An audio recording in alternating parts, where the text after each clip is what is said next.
maka aku tidak jadi menurunkan azab. Ketika ada 3 jenis manusia di satu negeri, siapa mereka?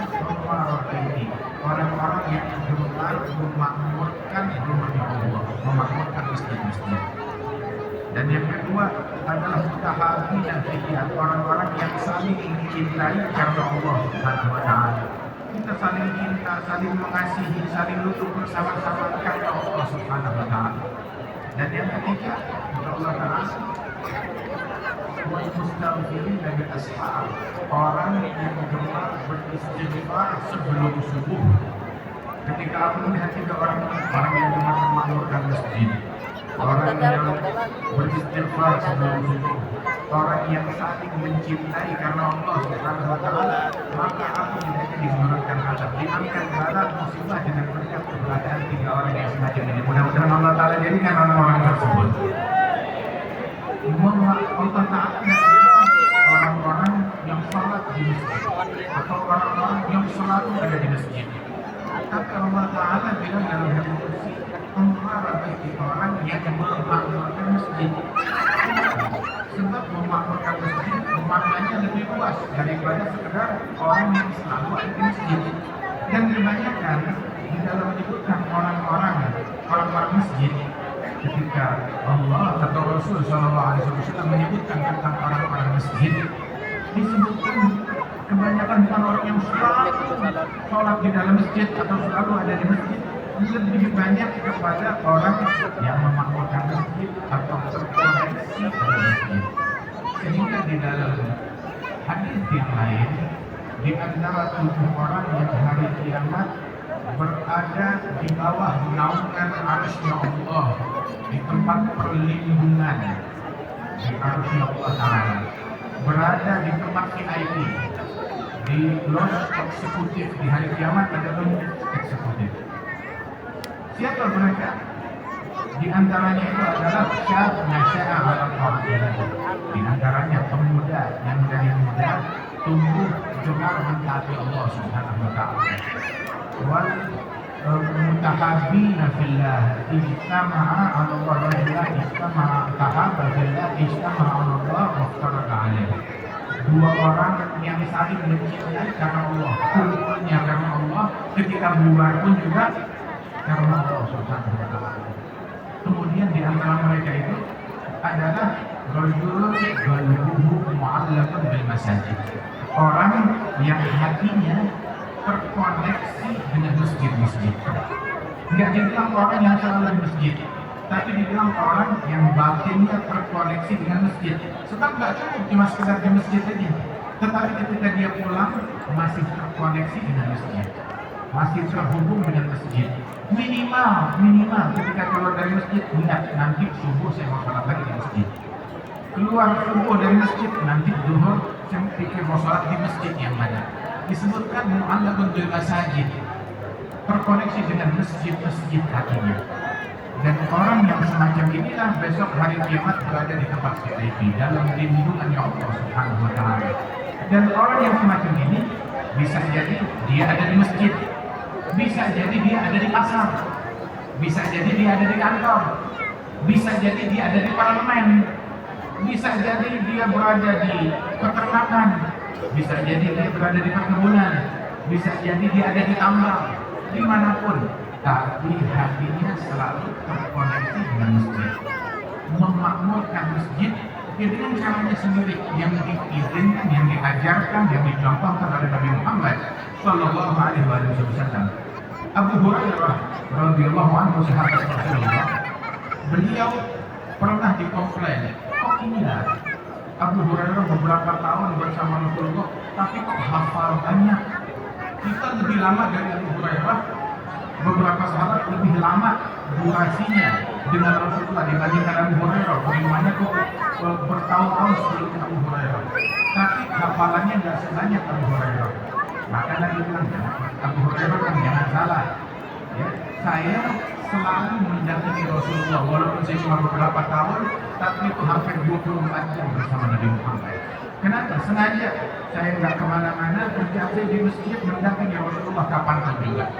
Sedangkan saudara-saudara saya kaum muhajirin, mereka tushghiluhum safqatuhum bis-suq. Mereka sibuk berbisnis, bekerja di pasar.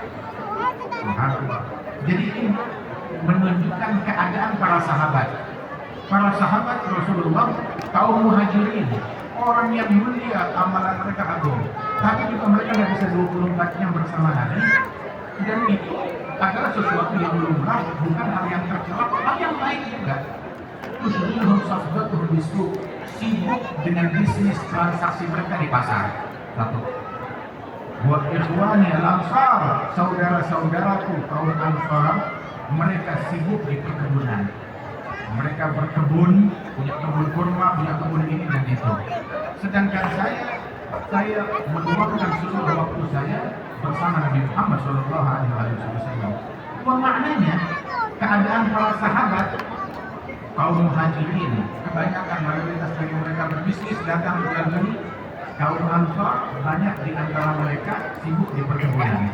Bahkan Sayyidina Umar bin Khattab radhiyallahu anhu sebagaimana mereka para sahabat masing-masing sibuk dengan hal-hal itu, tapi mereka dalam kesibukan mereka tetap terkoneksi dengan masjid. Tetap terkoneksi dengan masjid. Allah ketika menyebutkan orang-orang hebat, orang-orang perkasa, "Fasibuhum ajnallahu an turfa'u yudhkara ismuh yusabbihu lahu fiha bil-ghudwi wal-asal rijalun la tulhihim tijaratun wa la bai'un 'an dzikrillah wa iqamis shalah wa ita'iz zakat yakhafuna yawman tataqallabu fihi al-qulub wal absar." Di rumah Allah Ta'ala diangkat, dikumandangkan, ditasbihkan namanya Allah Subhanahu wa Ta'ala. Di sana ada orang-orang perkasa. Siapa orang-orang perkasa? Enggak juga mereka yang enggak kerja sama sekali, mereka yang enggak bisnis sama sekali, mereka yang enggak ngantor sama sekali, ditinggalkan dunianya sama sekali, sibuk akhirat. Enggak, bukan itu. Mereka menjadi perkasa, mereka punya pekerjaan, mereka punya bisnis, mereka punya kesibukan, mereka punya perniagaan, tapi perniagaan bisnis mereka tidak membuat mereka lalai dari zikir kepada Allah. Dan zikir simpel, bisa dimanapun juga. Zikirlah, wa iqamis shalah, mendirikan salat, wa ita'iz zakat, mengeluarkan zakat. Dan mereka ini senantiasa takut kepada Allah Subhanahu wa Ta'ala. Jalla jalaluhu ta'ala ta'ala. Karenanya itu tidak disebut mereka tidak ada kesibukan duniawi sama sekali. Tetap ada, tetapi kesibukan duniawi mereka tidak membuat mereka lalai dari majelis, dari zikir. Ini kita mengumpul zikir. Masya Allah, alhamdulillah. Ini di depan kita, di hadapan kita ini orang-orang sibuk semuanya. Masya Allah. Dari DPRD, dari Kapolda-nya, dari wali kotanya, dari pemimpinnya, dari TNI-nya, dari kepolisiannya. Masya Allah, dari MUI-nya, dari kiainya, dari ustaz-ustaznya, tuan guru. Ini orang-orang sibuk semua, tapi kesibukan mereka tetap meluangkan satu majelis, tetap meluangkan untuk ngumpul bersama jamaah. Mungkin kalau kita mau cari di kantornya perlu dijani, repot, susah karena kesibukan dan hikmah pelayanan. Tetapi di masjid ketemu ada, di majelis ketemu ada. Masya Allah. Ini anugerah nikmat dari Allah Ta'ala. Para pemimpin-pemimpin kita doyan majelis, pemimpin-pemimpin kita doyan salawat, pemimpin-pemimpin kita cinta kepada masjid, cinta kepada umat. Alhamdulillah, mudah-mudahan Allah Ta'ala berikan berkah. Sebab kalau dia begini, Masya Allah, ini Indonesia menjadi negeri yang berkah, Batam juga menjadi negeri yang berkah. Nabi Shallallahu Alaihi Wasallam waktu datang ke Madinah, Nabi melakukan 3 proyek besar. 3 proyek besar yang dilakukan oleh Rasulullah.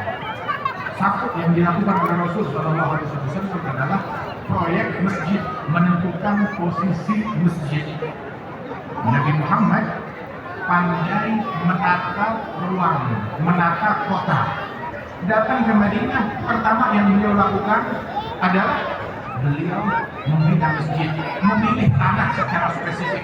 Saya mau tempat ini, tanah yang diwahyukan oleh Allah Ta'ala, diilhamkan oleh Allah kepada Rasulullah SAW. Saya mau tanah ini. Dan